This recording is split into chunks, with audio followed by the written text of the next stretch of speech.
ആരാകും മുഖ്യമന്ത്രി? ചേട്ടാ, ഇപ്പൊ 11ാമത്തെ ദിവസമാണ്. ആരായിരിക്കും മുഖ്യമന്ത്രി?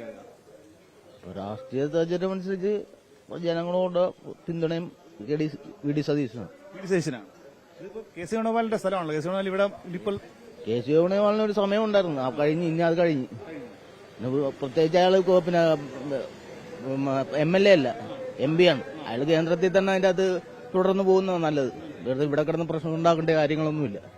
ചേട്ടൻ എന്താ അഭിപ്രായം? കെ സി വേണുഗോപാൽ ഒരഭിപ്രായമില്ല. അവരാരെങ്കിലും വരട്ടെ. എല്ലാവരും നല്ല ആരെങ്കിലും കഴിവുള്ളവരാണ്. എല്ലാവരും കഴിവുള്ളവരാണ്. ആര് വന്നാലും സന്തോഷമാണ്. തിരക്കുള്ളൊരു ചായക്കടയാണ് അരുൺകുമാറിന്. ഈ ചായക്കട നേരത്തെ അറിയാം. നമുക്ക് ഇവിടെ വന്ന് വളരെ രാഷ്ട്രീയ അഭിപ്രായമുള്ള ചേട്ടാ, ആര് മുഖ്യമന്ത്രിയാണ് കേരളത്തിന്റെ? വി ഡി സതീശനായിരിക്കും. V D Satheesan. എന്തുകൊണ്ട് വി ഡി സതീശനാണ്? അവന് നന്നായിട്ട് പ്രവർത്തിച്ചുകൊണ്ട് അവനെ കൊണ്ട് വി ഡി സതീശൻ കൊടുക്കണം. പോലെ സംഘടനാ ജനറൽ സെക്രട്ടറി ആയിരുന്നു. ഇവിടുത്തെ തെരഞ്ഞെടുപ്പിന് നയിച്ച ആളാണ്. ആലപ്പുഴ നിയോജക മണ്ഡലത്തിൽ MP ആയിട്ട് നിന്നല്ലേ പുള്ളി ജയിക്കുമെന്ന് പറഞ്ഞിട്ട് വന്നതാണ്. വേറൊരു ഇലക്ഷൻ വെക്കണ്ടേ ജയിക്കണമെങ്കിൽ? എന്താ ചേട്ടന്? വി ഡി സതീശൻ തന്നെ. ഇത്രയും കഷ്ടപ്പെടുത്തി വളർത്തിയ അയാളല്ലേ.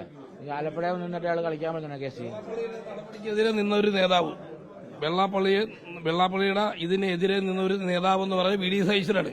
അതുകൊണ്ടാണ് കമ്മ്യൂണിസ്റ്റ് 35 സീറ്റിൽ ഇപ്പൊ പ്രായപരിധി ഒന്നുമില്ല. ഇപ്പൊ പ്രായപരിധിയില്ലേ? ഇപ്പൊ പിണറായി പ്രായപരിധി എന്തിനാണ്?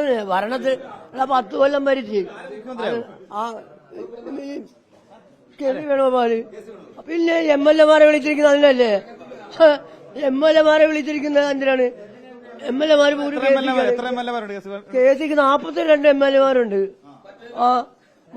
UDF-ന് ബാക്കി 20 2 പേർക്ക് 20 ഉള്ളു. ചേട്ടാ, ആരാകും കേരളത്തിന്റെ അടുത്ത മുഖ്യമന്ത്രി? ഇപ്പൊ ഇന്ന് തീരുമാനം ഉണ്ടാകും. ആകെപ്പാടുള്ള ആരും മാത്രമേ ഉള്ളൂ. കേസ് മാത്രമേ ഉള്ളൂ. കേസ് മാത്രമേ ഉള്ളൂ ഇവിടെ. ആദ്യമായിട്ട് രമേശ് ചെന്നിത്തലയ്ക്ക് വേണ്ടി ഒരാൾ അഭിപ്രായം പറഞ്ഞു. ചേട്ടാ, ആരാകും? നമുക്ക് നാണം വരുന്നു, ഈ പറയാൻ വേണ്ടി നാണം വരുന്നു. അതാണ് 11 ദിവസമായുണ്ടോ? ഇനിയിപ്പം മറ്റേ പുറ കാണണം. നമ്മളെ പെരുന്നാൾ ഇതും കൂടെ ഒരുമിച്ച് വരും. പെരുന്നാളിന്റെ പുറയില്ലേ, അതും ഇതും കൂടെ ഒരുമിച്ച് വരും. അപ്പൊ തീരുമാനിക്കും. ആരാകാനാണ് ആഗ്രഹം? നാണം വരും സത്യമായിട്ടും പറയാൻ. നമുക്ക് പേരില്ല. ആരെങ്കിലും ആയിക്കോട്ടെ, ആരായാലും നന്നായിട്ട് ഭരിച്ചാൽ മതി. ആര് വന്നാലും എല്ലാവരും ഒരുപോലെ ഒരേ സ്വഭാവക്കാരാണ്. അതാണ് വലിയ വ്യത്യാസമൊന്നും പ്രതീക്ഷിക്കുന്നില്ല. ഞങ്ങൾക്ക് ആര് വന്നാലും കുഴപ്പമില്ല. പക്ഷെ കേരളത്തിലൊരു കലാപം ഉണ്ടാകരുത്.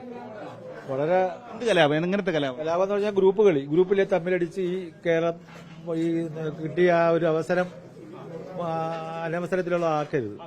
ആരാകും കേരളത്തിന് അടുത്ത മുഖ്യമന്ത്രി? 11ാം ദിവസം. ഈ 3 പേരും വേണ്ട. എന്നെ സംബന്ധിച്ച് ഈ 3 പേരും വേണ്ട. അതല്ലാതെ കുഞ്ഞാലിക്കുട്ടിയാ, ഷാഫി പറമ്പന, അങ്ങനെ ഇവർ തമ്മിലടി തീരട്ടെ. അപ്പം അതാ എന്റെ ഒരു ആഗ്രഹം. അതാണ്.